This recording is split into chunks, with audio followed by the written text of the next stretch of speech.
Hey everybody, Jean Henderson Pierre, the Beer Ramble once again. Another rehash again. What's all these rehashes? Because I want to do another one. Anyway, haircut today. Style profile. So, alright. Enough silliness. Today, rehash. Miller High Life. The 32-ounce can. Special thanks to my good buddy, Mr. H, a co-worker, who picked this bottle down in Pincola. 4.7 ABV, Miller High Life, 1903 made his debut. Maybe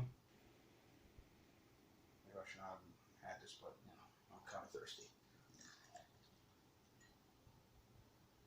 Miller High Life now has had a bit of a resurgence. Disappeared, came back, disappeared, came back. Now it's back, disappeared, back on the scene again. As one of the now starting to become now viewed as a premium lager. Now, slowly but surely, I'll get to the reason why. So see what my beer looks like.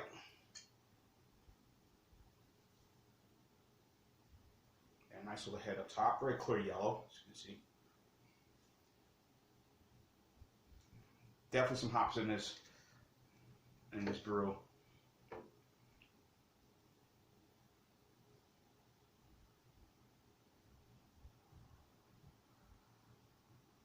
Too nice to say. I can't see on this big ass can. 4.8 ABV, maybe 4.9. I don't know.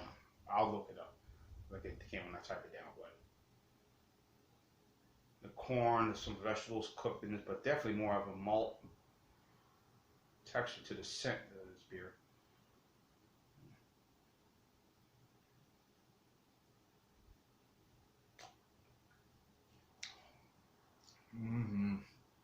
Yeah, I just hit the spot. I just had some turkey next just now with some corn. The other night with me and my significant other, we had some snow crabs. Champagne and beers, as they say. I get this quite regularly, you know, the 12-pack cans or bottles. More, I would say, 60% of cans, 60% of High Life cans and bottles, 40% High Life Light cans and bottles, but mostly now is in bottles. So if you can get Miller High Life in a can, High Life Light in a can, great, but mostly in bottles. So definitely nice texture to the scent of this beer, man. As I mentioned, 1903 made his debut. Of course, stayed around for a while everywhere, and then of course came back before and of course after Prohibition. Held on until the whole big rush of light beers started in the late 60s or mid 70s up to the mid 70s. They wanted, well, more so in the early 70s, early to mid 70s, light beer began making more of a footnote into the beer culture. Everything was all lagers. High Life, I don't know how their sales were versus Budweiser or Schlitz, but I'm sure it was somewhere in the top 5 during the 50s and 60s during that time. In the 70s, but then, as with many things, slowly became viewed as a budget beer, particularly at the time where light lagers were becoming all the rage. You know, as I mentioned, all the names, you know, Bud Light, Coors Light, Miller, and Miller Light, of course. And then slowly, about in the 90s, late 90s, early 2000s, High Life was beginning to creep back up into the conscience of the beer drinkers again. It was still viewed as a budget beer, but there were some commercials here and there you would see on ESPN, on sports channels, you know, whatever. During sports telecasts, they were slowly building that brand up. This is the High Life. It's Miller time. So those were one of the ads they were promoting and featuring. Then you had the guy with the thanks to Mike and Mike in the morning, the radio show, Mike Greenberg, and a few other, and there's another big heavyset black guy who was doing the Miller High Life, going around about honoring the men and women, and also Milo High did a promotion of honoring the men and women of the military, which they've done many times, and which we're all supportive of. The guy, the advertiser, the guy would come in, drop off the Miller High Life, and he would talk to the store guy, and yeah, welcome to the High Life. So whatever catchphrase was popular at the time. So then High Life was starting to slowly begin to creep back up now in the conscience of many beer drinkers. Because at that time, most of the budget stuff were Old Milwaukee, Busch Light, Keystone Light. High Life was there, but not up there as it needs to be. But now, over the last 10 or a dozen or so years, High Life has really began to sales of it has really begun to crept up. More so the last 3 years. If you notice some of the commercials now on television, even on YouTube, whatever, and even on the radio, they've been really promoting heavily. But of course, going back to the old jingle of High Life, everything now seemed to be back again. All is old is new again.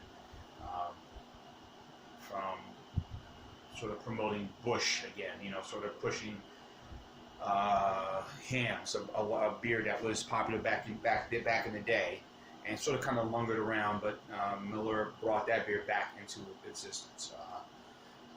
Milwaukee's Best, Milwaukee's Gentleman's Lager, another beer that was kind of lingering also onto the side as a budget beer, but now that has made a significant comeback. Also, the logo, they've changed the logo. Also, they upped the ABV of that beer from 4.3 to 4.8, and they changed the name to Milwaukee's Best Lager, but decided to go back to the name Milwaukee's Best Premium, but they kept the ABV.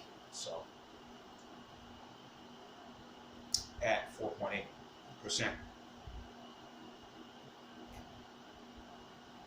So, and many may remember during the days of when Miller was one of the big sponsors of the NBA when it was on broadcast television. It is, but not as much as it was.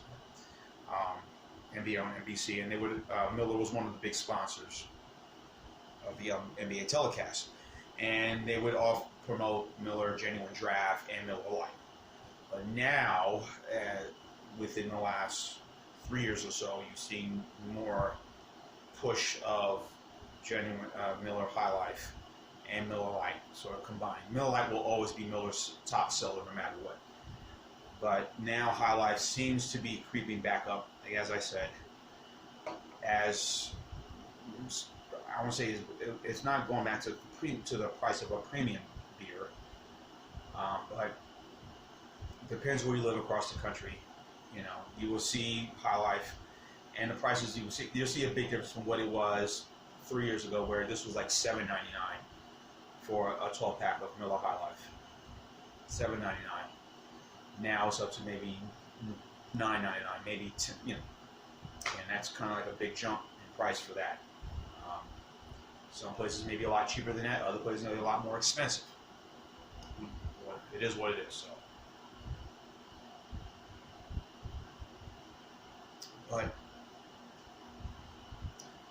But this has always been a staple at any bar you go to, any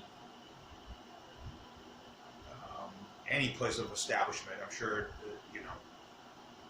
drinking establishment. High Life is whether on draft, which I never had on draft, but I know that in a couple of the bars downtown here in Mobile, I'll go to, and there will be High Life right there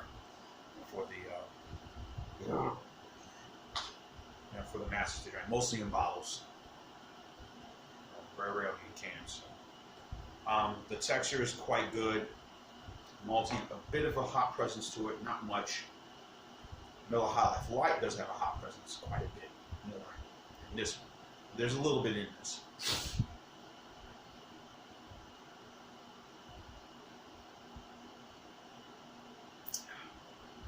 Yeah, so I'm really enjoying this. This is good. So I thank to my partner, Mr. H.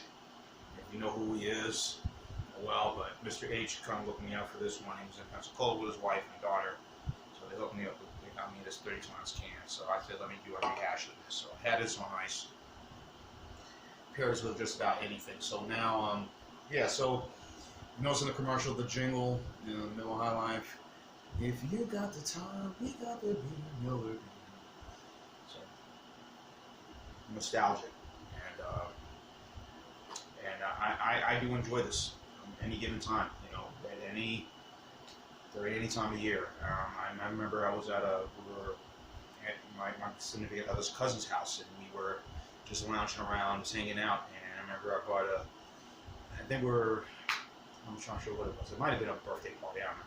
Anyway, brought a case of High Life, and everyone says, you know, what are you buying this bull crap here for? And last I checked, everybody was basically drinking it or guzzling it all down. So I guess, hey, you can bring a Miller High Life to a birthday party or someone's house for an event. Believe me, they won't run you out of there. Run you out the door. You know, see the door right there. There's the door.